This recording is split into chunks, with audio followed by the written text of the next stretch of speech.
Está aí? Bem-vindos sejam todos os nossos irmãos aí, Pérola da Graça. Eu gostaria de compartilhar com vocês, em poucos minutos, essa passagem que é muito conhecida, pelo menos conhecida pelo povo da graça de Deus. Eu confesso aos senhores que pela minha passagem pelo sistema religioso, confesso, sem demagogia, eu nunca li esta passagem enquanto eu estava lá. Nunca li. O sistema religioso não prega o evangelho. A chamada igreja não prega evangelho, prega a palavra, prega Salmos, prega Mateus, Marcos, Lucas.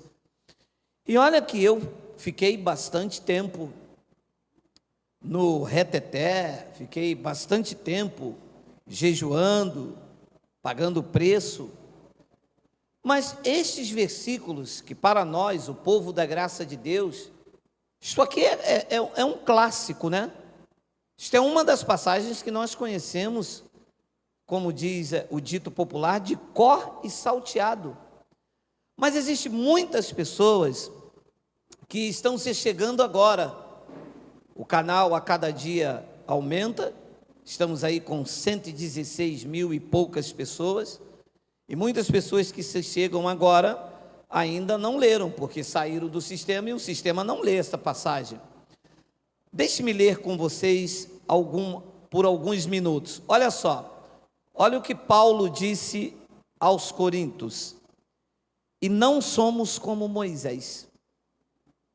Vocês veem que já por aqui, já há um conflito.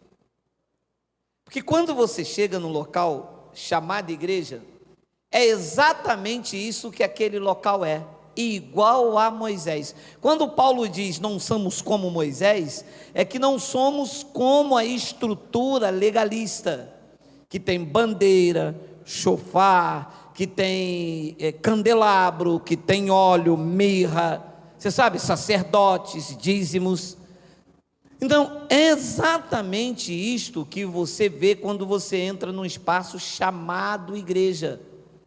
Na verdade, lá eles são iguaizinho a Moisés. E Paulo começa aqui, pelo menos no versículo de número 13, dizendo: e não somos como Moisés. O que é que Moisés fazia? Punha véu sobre a face, para que os filhos de Israel não atentassem na terminação do que se desvanecia.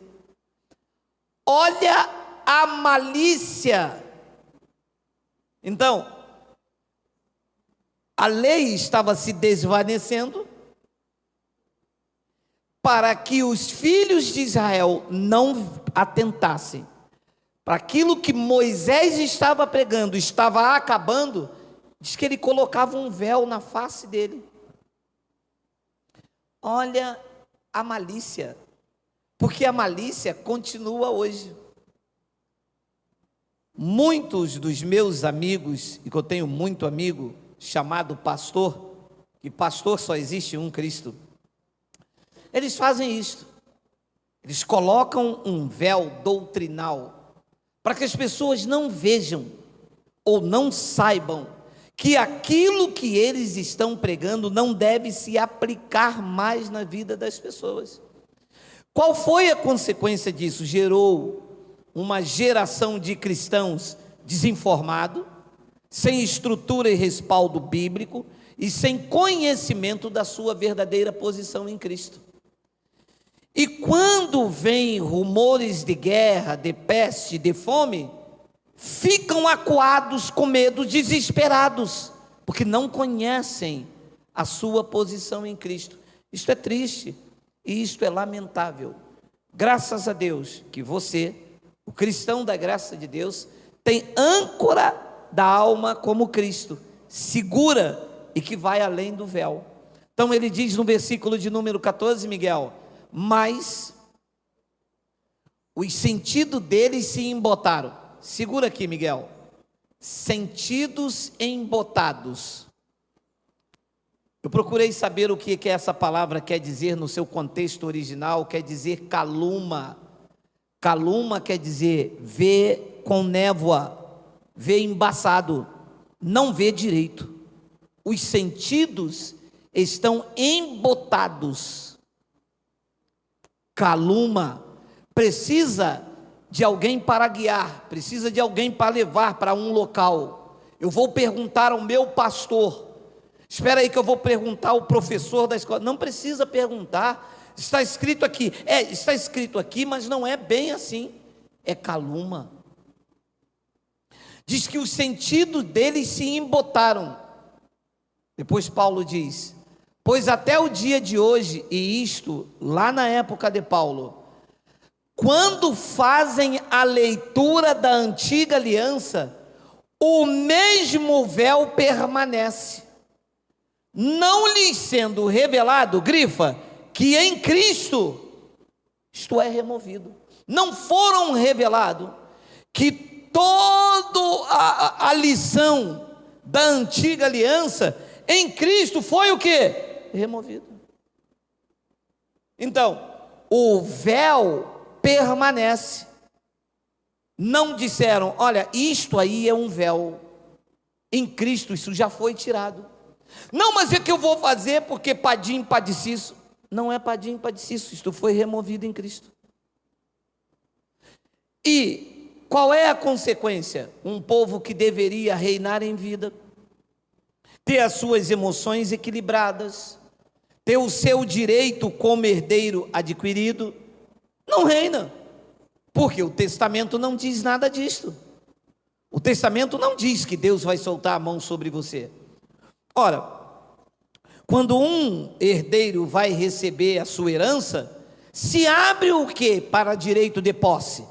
Não é um testamento? Ora, se eu sou herdeiro de Cristo, o que é que me dá direito à minha herança? O testamento. Então abre-se o testamento e eu vou verificar o que é meu direito. Mas se o testamento não é aberto, o novo, o que é aberto é o antigo, a antiga, mas a minha herança, a herança do o testamento, consta no novo, não é na antiga. Então isto é lamentável, saber que uma pessoa 30 anos na igreja está aí pagando um preço que já foi pago por Cristo, cumprindo um sacrifício que Cristo não recebe. E ontem à tarde, uma senhora vizinha me chamou no meu trabalho e me disse: o senhor tem uma Bíblia? Eu disse: eu tenho no meu carro. É porque chegou a hora da minha oração, eu acendi a vela, estou lá com o meu copo d'água e eu preciso de uma Bíblia. Eu disse: mas uma vela, um copo d'água, isto é oração ou é macumba? Gente, 30 anos numa igreja, não conhecem que em Cristo todas essas coisas é removido. Não, está claro, é claro como o quisuco? É claro. Se é que quisuco é claro, né? Só de limão, né? Olha o que esse homem disse no versículo de número 5. Mas até hoje, isto nos dias de Paulo, tá? Quando é lido Moisés, quando ele diz ler Moisés, deixa eu falar para você que está novo em graça, não é ler o homem Moisés. Ler Moisés é ler a lei de Moisés. Então, quando as pessoas vão para a igreja, ou naquele tempo ia para as reuniões, quando é lido Moisés, o véu está sobre o coração deles. Olha, como é triste isto. Você para com uma pessoa, você vê, a leitura do coração é o véu de Moisés. Então Paulo diz no versículo de número 16, olha a palavra. Quando, porém, algum deles se converte ao Senhor, o véu lhe é...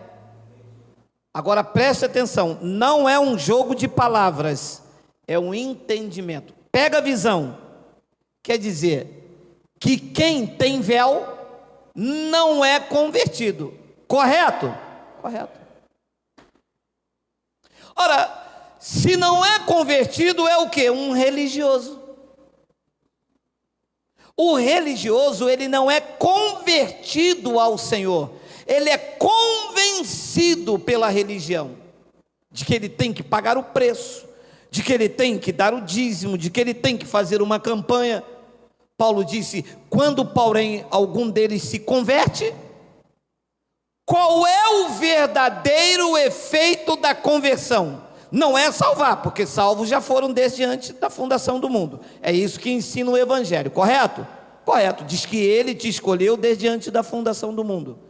Paulo disse a Timóteo que ele nos salvou pela sua própria determinação e graça antes dos tempos eternos. Qual é o verdadeiro efeito de uma conversão ao Senhor? Tirar o véu. Tirar o véu doutrinal, tirar Moisés, tirar a leitura da antiga aliança, tirar a manobra, tirar a hipocrisia, tirar a religiosidade, tirar tudo aquilo que gera calúnia, olhos embotados. Mas por que nunca...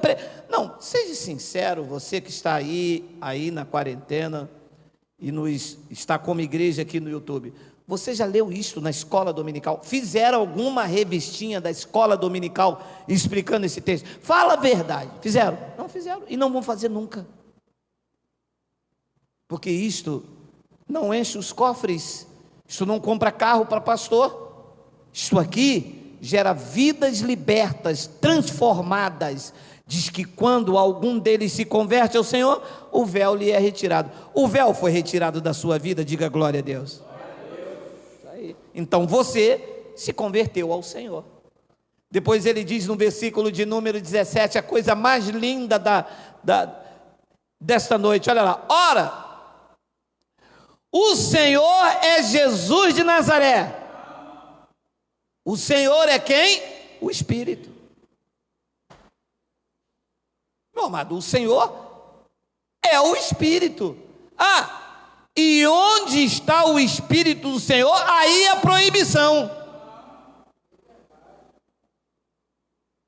Mas lá na minha igreja, se cortar o cabelo, então o Senhor não está aí. Porque ele é a proibição ou ele é a liberdade? Ele não é libertinagem. Ele não é a libertinagem, mas liberdade eu sou livre. Então vai querer dizer, igual uma abençoada disse para mim: mas o senhor prega de terno. Eu não sou livre não? Daqui a pouco vai me proibir também de usar bermuda, quer ver? Pode não? Eu ando de terno porque eu acho bonito. Passava lá no centro da cidade, vinha aqueles caras doutor, tudo bonitão, andando de terno. Eu disse: dia que eu tiver um cartão de crédito, eu vou comprar um terno, R$ 399,90, eu vou parcelar 13 vezes. O cara da loja disse: só pode 12. Comprei um. Meu amado, a igreja da graça se converteu ao Senhor, e nesta que se converteu, o véu foi tirado, e nós então enxergamos a liberdade. Somos livres. Não há imposição. Então é muito importante ir ensinando o beabá. Tem muita gente saindo agora do sistema religioso, né? Uma abençoada me disse: mas o senhor também está montando um sistema. Uala, me deram este poder? Não sabia. Deixa eu finalizar esta pérola que não tem nada a ver com isto. Existe o sistema financeiro, é bom. Existe o sistema político, é necessário, não é bom, mas se faz necessário, por causa das leis e tal. Existe o sistema doutrinal, que é exatamente esse que nós lutamos. Nós não lutamos contra a reunião, nós não lutamos contra a pregação, nós não lutamos contra a pessoa usar terno ou tocar instrumento. Nós lutamos contra o sistema doutrinal. Agora, se o que você acha que tirar o véu das pessoas, trazê-las para um ambiente saudável para servir a Cristo com liberdade é sistema, eis aqui o sistema da graça, o sistema da liberdade em Cristo. Beijo do Geraldo.